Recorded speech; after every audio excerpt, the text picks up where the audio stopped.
Yo, shalom. All praises to the Most High. Yehoshua, this is Sound Some YYBY. Let's talk about it.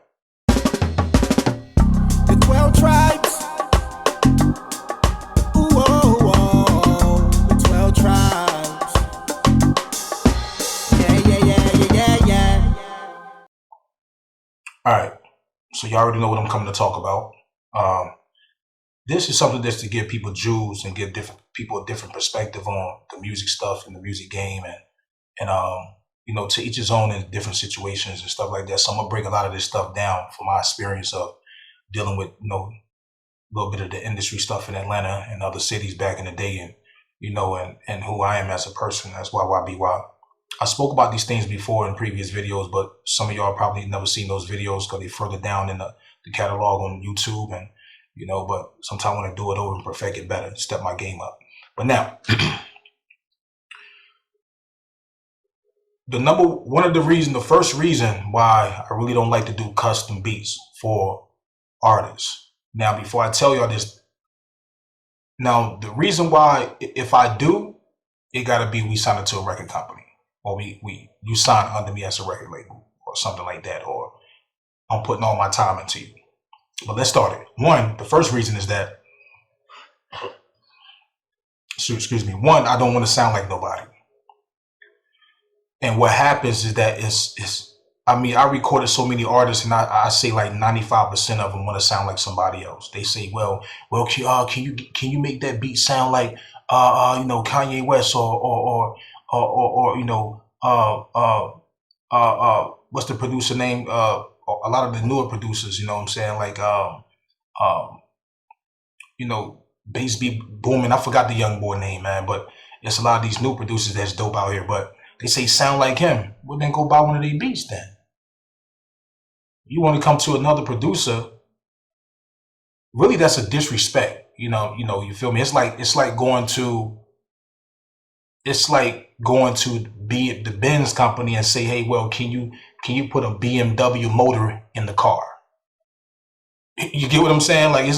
It's like going to Burger King and say, yo, can you make me some McDonald's fries? Like, y'all might don't seem like it's an issue, but it's really an issue to those who are really serious with their craft. Now, you got some producers who really don't care about none of that. They're like, yo, just pay me. I don't give a damn about that. But everybody ain't just about the money, man. Some people just really about the image of them, to be outside of the box and be in their own box. And when they do certain things, they stand longer. They stand longevity because they was never a follower. They're a trendsetter. They set the tone. They set the trend while everybody else follow it. So you need both. So I get it. But I'm one of those boys where I'm a trendsetter. I don't like to do what everybody else do. If you're a writer, you can't handle the writing, you're not creative, and you're scared to get on certain creative things, then sometimes you just gotta find the right producer. But this is the thing. When you start getting in the industry, then they're gonna challenge you like that anyway. They want to see if you're willing to escalate what you do to another level. And there's levels to that too. Don't get me wrong. Don't sell your soul. But, are you creative? Can you get on certain beats? Can you get on any type of style beat? Yeah, because just because a beat dope, or even if it's whack, it might still not be your style. So, it all that plays a part in. So, like I say, I don't want to sound like nobody, right? The number two reason is that artists are too picky, man. Most artists are too picky. And I was an artist first. But me, I was one of those artists, I can get on anything. Facts. You give me a beat with some congos, I bust it down like I'm in my bag. Long some drums hitting, man, I can create anything. I can flow on anything. I can flow any way. I can flow any kind of way. I'm just one of those balls, man. That's why I like artists that's why I like Busta Rhymes. And many other artists, young and new, but just to throw one out there that's creative that way. But artists too picky, man, especially when it's free. When it's free, they real picky. You got 99, even when it come to mixing, when it come to getting the logos and all this type of stuff done, when you're getting things free, people get very picky. When they paying for it, they be in more detail. They explain better. You know what I'm saying? Like it's just like a whole different person come out. I'm telling you, I've been doing this for a long time. It's like, yeah, man. So I'm gonna talk about that part of that situation in one of my other topics, out of my top 8, so my top 8 and everything. So yeah, so artists is too picky, man. Number 3 is that um most producers, you got producers who are trendsetters, and you got producers who don't care about sounding like anybody. Um and producers who care about the image and like to be different and want to have their own, own direction, man, and want artists to get with the program, that's their sanctuary. So when you come to them and say, hey, well, make a beat like, this other producer, they gonna get real offended by that because they like, get the fuck out the studio, bro. Like, don't come here and ask me for a beat about this, but go buy a beat. You know what I'm saying? Like this is what I do. You know what I'm saying? It's either you like it or you don't, Now, if you're dealing with him and you sign under him in this label, then that's different. But when you're a lot of just random artists who just want to buy beats for people, that's a different ball game, bro. Because a lot of y'all not loyal. A lot of people not loyal. Producers, engineers, record company, no. That's why they sign agreements. People not loyal. They just want to get what they can get, bust a move. Don't know you no more. So what they produce is their sanctuary. That's their creativity. The same way when a writer writes his music and they serious about writing their lyrics and don't want another person to write their lyrics, that's the same type of producer I'm talking about. They want to be the best with it. They don't want to be like, oh yeah, somebody else made my beats. No. Yeah, people, don't get me wrong, people, work in the studio that work together, they know each other, they friends, they do their thing, man. They put things together here and there, but I'm speaking from a perspective of when you're an engineer like me and a producer, and you dealing with a lot of random artists instead of just somebody that's signed under you. All right, number 4 is that, like I was saying, you're not signed to the person, you're not signed to me. So that's a different, time is money. So that's different. When you sign to me, that's like Dr. Dre and Snoop. We gonna get in our creative bags. I'm giving you my time because whatever we put out, we both receive the residuals on this, like everything. My name is written on that. It's not just like, oh, I just make a beat for you and just give it to you and then you pay for the beat. Then, I get royalty checks on if we sign a contract on that part. But when you first meet somebody, it's not always a guarantee of that, because most artists is definitely not trying to pay for a beat that they haven't heard yet. Think about that for a second. They shouldn't. They haven't heard it yet. So an artist shouldn't pay for a beat they haven't heard. So that means that you got to go in and make, hey, yo, can you make this beat like this? And they go in, they start making the beat like this and that. And then when they get the beat, they're like, yeah, nah, I'm not really feeling that. You know what I'm saying? That's cool and everything. And can you go change this and that? Boom, boom, boom. And I get that. You like what you like. But it's like the producers just put all that time in and they get nothing for it. So you're like, why I'm gonna do that for? You're not signed with me. Time is money. I got other things I got to do. So that plays a part of the situation. And I'm saying these things not to discourage anybody. I'm saying these things for you to be prepared and know business and know how to approach things and people based on who you're dealing with, bro. And you have a better relationship with people based on your thought process. 5, you didn't pay for it. Same thing like you didn't sign to me. You didn't pay for the beat. Because you first of all, artists, like I say, artists is not paying for a beat that they did not hear. It's different than when I got beats already made that I create, and I send it to you. And one of them joints you like, you write to it, boom, boom, boom. You like, yo, I'm ready to buy this beat. This joint is dope. It's already prepared, ready, locked and low. But if I don't got a certain type of beat you like, or maybe an artist got his own crazy idea in his mind how he wants his music to sound. He got a creative way and he wants a specific producer to do that. And some producers like doing that. I don't mind doing that.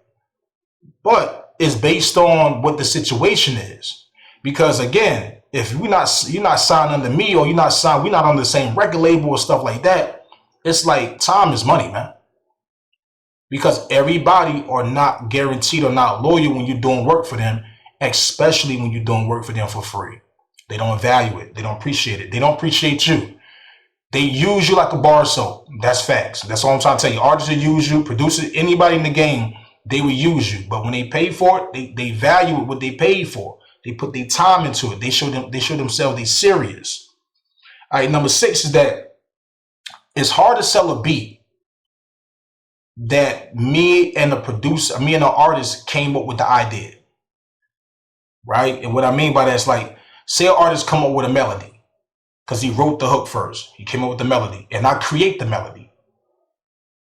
It could be a situation with that, an issue where that artist made that music, helped make that melody. And let's say I get that same beat and I so-called give it to somebody else and they come out with it. And the artist wrote the music and came out with a song that's kind of familiar to that. That can be an issue. That can be a real issue, man. You see what I'm saying? So what I'm saying is that artists don't want to be in that situation, and they shouldn't. And that's why it'd be hard for a producer to sell that beat, because he made that beat for another artist's song they wrote. So if they ain't buy it, or it's a situation like that, it's a difficult situation. Huh? It won't get sold, because anybody in their right mind, they're like, yo, who owned this beat? This made by somebody else. Any artist in their right mind that's really serious with their craft, they're going to question a lot of things before they spend their money on something that they serious about putting out. And then you got artists who don't buy beats. They just paid like $20, $30 just to use it. They don't know the contract. They don't even know how it works, how it go. And they get a beat and they think they own it and they do all this studio time with it. But they can't really make no bread from it because they don't even own the joint, man. Like, so that's why it's really good to have a personal relationship with a producer. But the thing is, like, I mean, okay, let me give you a different perspective. Because for those who will listen to me and say, hey, well, sometimes you just got to work with a producer, man. I mean, an artist. And do A, B, C, and D with them and see where it go. That's fine. Based on how grown you are and what, your life situation, right? That's 2.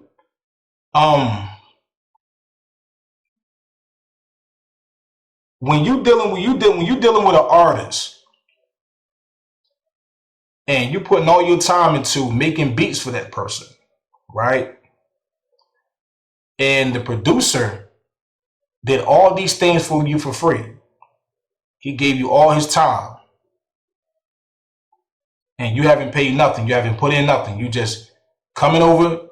Y'all got an agreement, whatever it is, the relationship. Boom. That producer don't have to give you nothing. Technically, he could say, you know what, I'm selling this to somebody else. Because you did not pay for it. You did not do agreement about it. And this is why I'd rather pay people to do something for me. It's a difference if you my blood and we family and we doing this together. We join together on the team, A, B, C, and D. And sometimes even with the team, you still got to sign a contract. Even the team still sign contracts.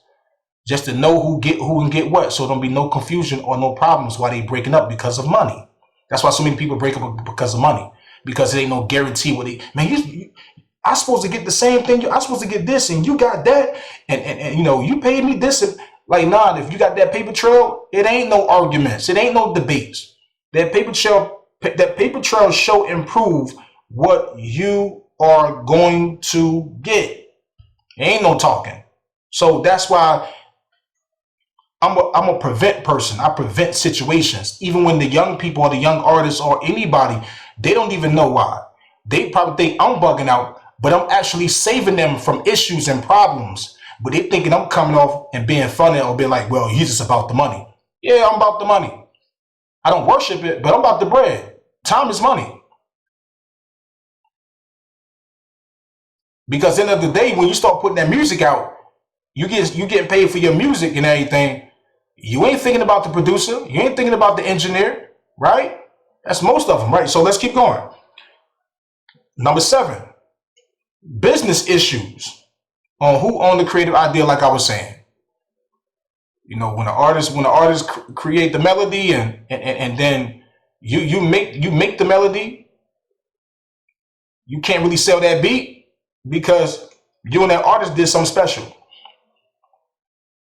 So that could be business issues if I got a beat and I gave it to another artist and sold it to another artist, and it has that artist's melody of the song that he wrote. Think about that for a second.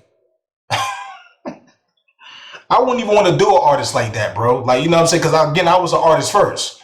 I learned these things by being an artist. You know, unless you're gonna be a producer and you're gonna be the engineer, you're gonna be the beat maker, and you're gonna be the artist. And let me tell you, it ain't easy what y'all think it is. It takes a lot of time. It's already a lot of time to put in your music as an artist. But when you start being producer, engineers, and stuff like that, to really get your stuff sound consumed tight, it's going to take time away from your creative flow of your music. That's a fact. That is a facto commando. Not saying you can't do it, but that's why certain artists, they take a minute for to bring an album out. And the last, number 8, and I said this earlier, one of the 8th reason why I really don't like to, you know, make beats for custom beats for artists. Because again, an artist is not paying for a beat they haven't heard. They not doing that, bro. And you can't blame them for not doing it. They pay for stuff that already sound good, that's great, they can write to. It's already motivating them. They can take it, boom, go straight to the studio, record. So number 8 is that people don't appreciate free. They only value what they pay for. They only value what they pay for. These niggas out here don't respect free, bro. You give people free studio time, they look at you like you crazy. Like, what, something wrong with your studio? Something wrong with that? Is something wrong with this? Yeah. They don't value free. They only put value on what they pay for. Even if they don't want to pay for it, that's what they still value. If you got any questions, if you got any opinions, feel free to drop it down. Drop it down at the bottom. You know, it's cool. You know, if you feel different and you do something different, that's cool. Whatever works for you. You know, give me ideas of what you think, why you would do the opposite. So, but like I say, in the end, I don't like doing it. I normally don't do it. But the only reason or time when I would do it is when it's like a Snoop and Dr. Dre type situation. And if you young boys don't know who that is, go do the research of, you know, who Snoop and Dr. Dre is, and Dr. Dre produced Snoop's first record album, man. And he was with him. He was under that record label and did their thing. And to this day, all them songs count under Dr. Dre and Snoop Dogg. That's when the time is really worth it. But when you're dealing with random people, it's no loyalty right there, bro. This is YYBY. Peace.